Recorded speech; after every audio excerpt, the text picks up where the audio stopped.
Hey everybody, my name's Josh, Hi, I'm Bernardo. and this is our censorship final project, titled "Is There Anyone Home? Detecting Automated versus Human Activity on Twitter." For the agenda today, we're just going to cover an exploration of the current bot behavior, detection methodologies, and their lasting impacts on Twitter. And then for the flow of slides today, we're going to go the motivation for this project, then literature review, data analysis, conclusion, and then references. As for the motivation of this project, yeah, you might be thinking, what's the problem here with there being this proportion of bots on the internet? But immediately that brings into question what's real, what's fake, who's real, who's fake. The internet was created with human interactivity and communication in mind. With that many bots in the mix, it just kind of takes away from that. Additionally, bots can generate content at incredible speeds and with influence, which may look indistinguishable to human-generated content.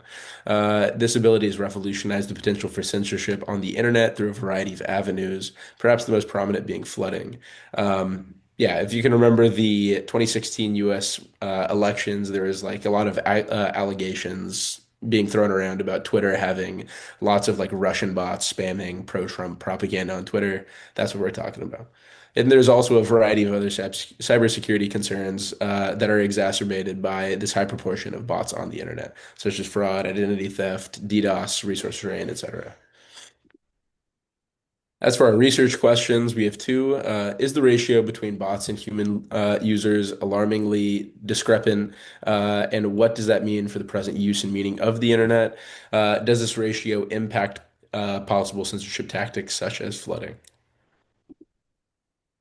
As for the literature review, how we went about studying, or a paper that we looked at to study bot behavior and impact was Caldarelli et al., which found that 2.5% of users in political networks were bots. Hubs, which are accounts with many retweets, have more bots as followers than average, and they are retweeting most of the Hub's posts. Politically aligned Hubs tend to share most bot accounts in their following. And then as for the nature of these posts, bots are usually caught spreading disinformation through links and untrustworthy sources. And then even a small group of bots can cause large ideological shifts paired with extremist views in political groups. This causes real world harm if human users interact with this type of post.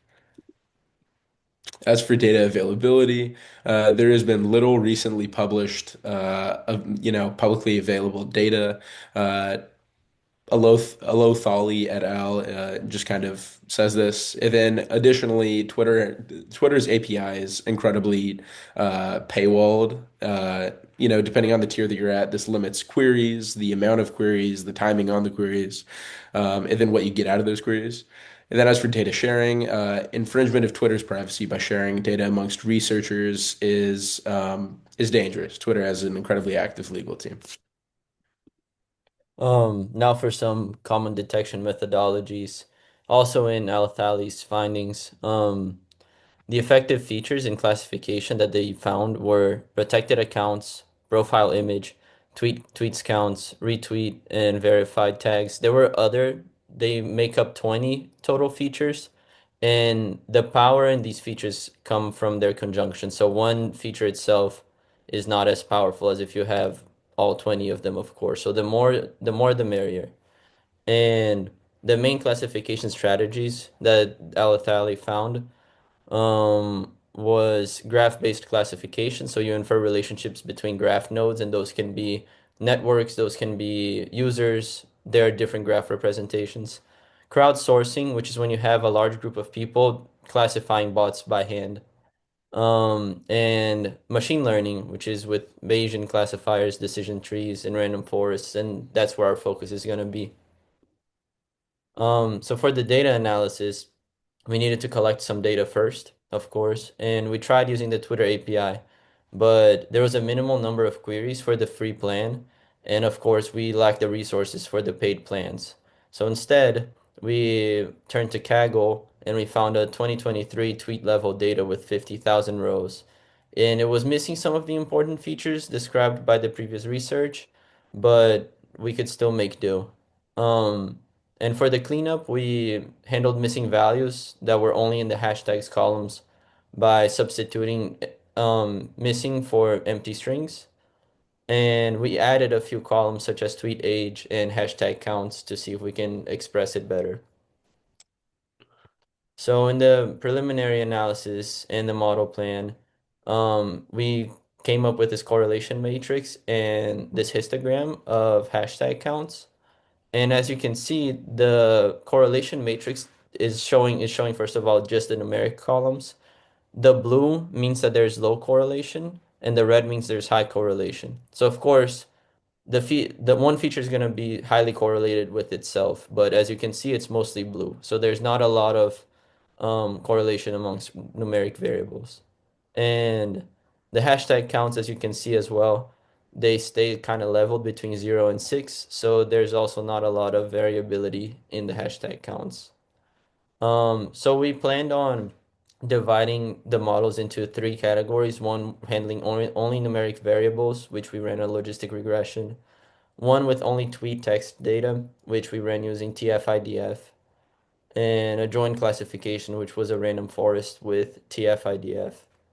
And as we can see, the results, if you focus mostly on accuracy and the precision columns, you'll see that it's 50-50. And what that means is that the models performed no better than if you were to random guess a label. Go ahead, Josh. Oh, as for potential next steps, providers or service owners can filter bot-generated content or block it entirely to avoid like problems such as censorship through flooding. One basic action website owners can take is to create a robots.txt file.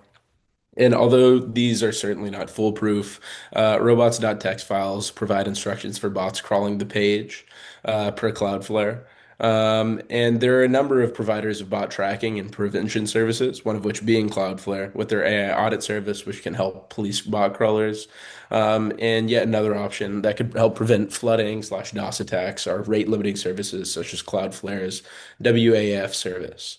This sort of service can detect and prevent high volume abusive bot traffic originating from a single IP address. Yeah. As you can see, like a lot of those kind of services are just tied into businesses, like a very small conglomeration of big businesses. So there's the problem of, depending on those big providers. And in conclusion, the difference between bot and human activity has become increasingly opaque. And this is due to modeling challenges such as a lack of available data and dependency in platform management for bot detection, like Josh just mentioned. A small number of bots can cause large shifts in ideological Twitter spaces. This was found by Caldarelli. Um, Paired with evasive bots which completely go past any detection methods, this can open grounds to various types of censorship, such as flooding, disinformation, and others, or being used as a political and economical manipulation tool through disinformation and flooding.